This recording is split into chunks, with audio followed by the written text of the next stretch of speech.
We're going to complete the foldable that goes along with the first unit of geometry dealing with lines, line segments, etc.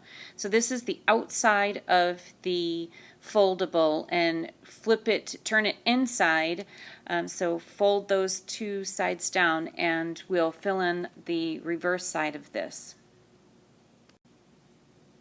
Okay, in the upper left-hand corner has to do with point, and so the diagram is very simple. It's just a point, and as I mentioned previously on another video, a point really doesn't have a shape to it, and actually the definition tells us that it's a precise location or place in space. So that's what we're going to write down in our definition. Okay, so there's the definition, a precise location or place in space, and that's the definition of a point. And now let's move on to the line. So over on the right-hand side of this foldable, we have the definition of a line, and so the diagram is pretty straightforward. We're simply going to draw a line, but remember we have to put arrowheads on the end of it so that it's a line and not a line segment. And the way we write this is we identify 2 points that are on the line, point A and point B. Notice that they're capital letters because points are always identified with a capital letter, and we identify it with a line indication over those 2 letters. Okay, so you could also write it, if you'll notice over on the diagram, it also is annotated with a small n, so we could actually say line N, and you usually write the N in script, so we could print the word line, but we would write a script letter N, lowercase n. In the center of your foldable, you'll notice that it indicates that we can write a line 2 other ways. And although we've already written it as AB with the line indicator over it, we could also indicate that this is line BA, but again we want to specify that it's a line by putting the line over it. And this is also a place where you can identify your line and the script N. Moving back to the right-hand side of our foldable, we're dealing with now the line segment. So a line segment is still just a line, but in order to make it a segment, we indicate that it has endpoints on both ends of the line. So if we were talking about the line segment AB, we would simply write it as AB, and instead of putting arrowheads on the line above the AB, we leave it straight without the arrowheads, indicating that it's a line segment. Continuing down the right-hand side of the foldable, we now have the flap that's called a ray. A ray is part of a line, and so we indicate that the diagram for that would be a line with only one arrow on one end and an endpoint on the other. So a ray has a direction only in one direction, and the way we write that, again, if we're dealing with the ray of AB, we would simply write it as AB. Again, AB is capitalized, and in this case we're only going to put one arrowhead to recognize the fact that this is a ray. I do want to point out here that you can identify a line segment or a line using either order of your points. So just above where we had line segment AB, we could also say line segment BA, and it can represent, the same line segment. However, down in array, if we said BA and put the line segment, that's not the same as, as the ray. So we have array BA and array AB, and those are not the same because the ray has a direction as opposed to a line segment or a line, because the line segment ends at both ends. A line goes on continuously in either direction, whereas a ray only continues going in one direction, and it's very important that you identify the starting point as your first letter, and the point that's on the side that goes on forever is your second letter. Okay, so we're going to move over to the left side and continue to fill out the items over here so that we can have everything completed. The second flap on the left side is actually collinear points. So to be collinear, it just means that they exist on the same line.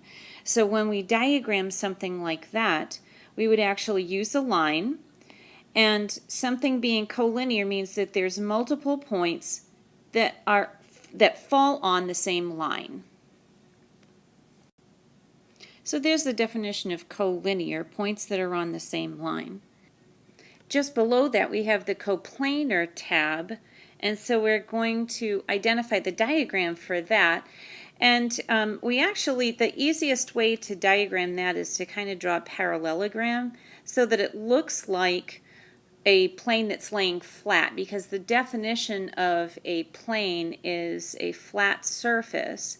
But coplanar is what we're dealing with right now. We're saying that any points that lie on the same plane.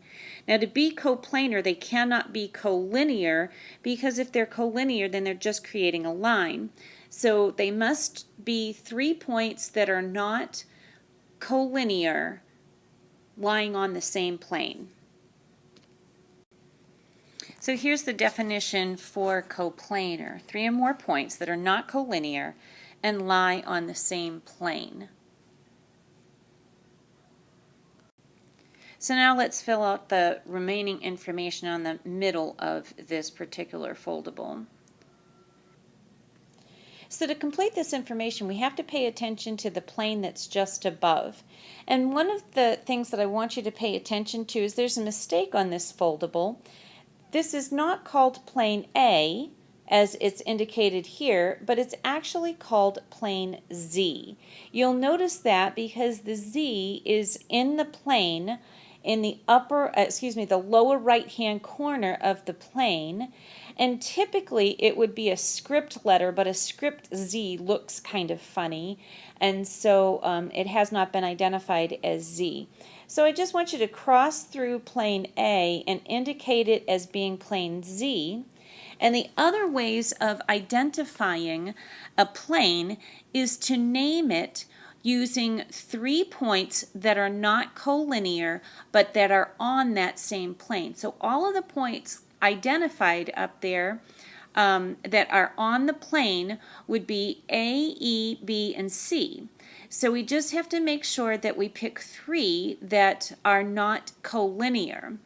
A, B, and C are all collinear, so we can't use that, but we can certainly use A, E, B, and so we can identify it that way.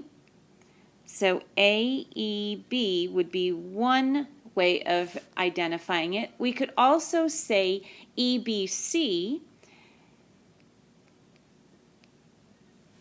and typically we would write these in alphabetical order, but it really doesn't make any difference because as long as we've identified the fact that they are coplanar but not collinear, then we certainly have identified this particular plane. Okay, so we've already answered number 3 inadvertently, because the 3 points that are collinear, as we mentioned, are A, B, and C. So you can just fill that in there. And then number 4, we have 4 points that are coplanar. And so we have to look at a plane, and we see plane Z has 4 points on it, A, B, C, and E. So we can indicate those right here so that we have all of the coplanar points. Okay, previously I had told you 2 different ways of writing the line segment AB could also be written as BA. Well, here we are being asked in number 5 to identify another name for BC. Well, BC is simply a line segment, and since it's not a ray, we can also name it as CB, putting that line segment indicator over the top of it. And now number 6 is asking us something slightly different. It's asking us to name 2 rays with an endpoint of B. So we have to find B, and going in one direction we see the letter A. So we have the ray BA,